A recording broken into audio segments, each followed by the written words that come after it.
السلام علیکم دوستو، میرا نام ہے بدر العارفین اور آج کی اس ویڈیو میں آپ لوگ جانیں گے منبر رسول صلی اللہ علیہ وسلم کے بارے میں۔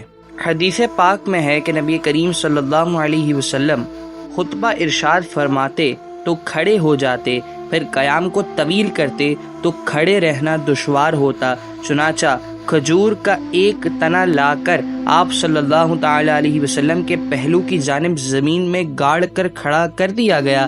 جب رسول اللہ صلی اللہ علیہ وسلم خطبہ ارشاد فرماتے اور قیام طویل ہو جاتا تو اس سے سہارا لیتے اور ٹیک لگا لیتے۔ صحابہ کرام علیہم رضوان نے عرض کیا کہ لوگ زیادہ ہو گئے ہیں، ہم آپ صلی اللہ علیہ وسلم کے لیے ممبر بنوا لائیں جس پر کھڑے ہو کر خطبہ ارشاد فرمائیں، تو آپ صلی اللہ علیہ وسلم نے اجازت عطا فرما دی۔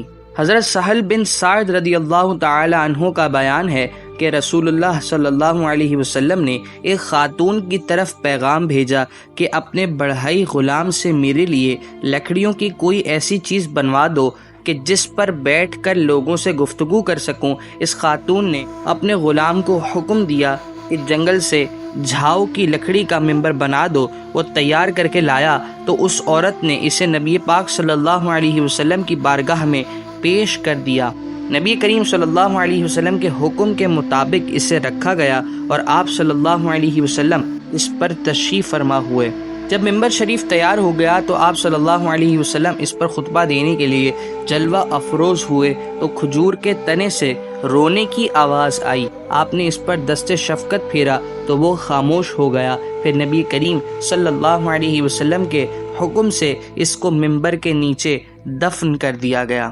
ممبر شریف کی لمبائی 2 گز، چوڑائی 1 گز اور سیڑھیاں 3 تھیں۔ ہر سیڑھی کی بلندی 1 بالشت اور لمبائی 1 ہاتھ تھی، اور اس کے 3 زینے سیڑھیاں اس تخت کے علاوہ تھے جس پر بیٹھا جاتا ہے۔ حضور سید عالم صلی اللہ علیہ وسلم درجہ بالا پر خطبہ فرمایا کرتے۔ حضرت سیدنا صدیق رضی اللہ عنہ نے دوسرے پر پڑھا، حضرت سیدنا فاروق رضی اللہ عنہ نے تیسرے پر، حضرت سیدنا عثمان غنی رضی اللہ تعالی عنہ نے سب سے پہلے ممبر پر تپتی چادر چڑھائی۔